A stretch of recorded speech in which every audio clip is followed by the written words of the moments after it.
FIA की बड़ी कार्रवाई। FIA साइबर क्राइम सर्कल ने मरहूम आमिर लियाकत हुसैन की तीसरी बीवी दानिया शाह को गिरफ्तार कर लिया। FIA साइबर क्राइम सर्कल ने पंजाब के इलाके लोधरा में कार्रवाई की।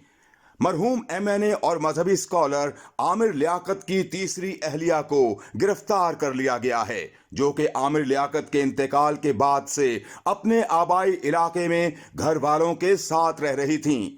मुलजिमा को मुतनाज़िया वीडियो सोशल मीडिया पर अपलोड करने के जुर्म में गिरफ्तार किया गया है। मरहूम की बेटी ने मुलजिमा के खिलाफ शिकायत दर्ज करवाई थी। इस सिलसिले में दानिया शाह की वालिदा का कहना है कि कुछ पुलिस एहलकार और FIA वाले घर में जबरदस्ती दाखिल हो गए और दानिया को अपने साथ ले गए। मैं पुलिस स्टेशन भी गई, मगर मुझे पुलिस वाले कुछ नहीं बता रहे हैं और ना ही मेरी बेटी से मुझे मिलने दिया जा रहा है।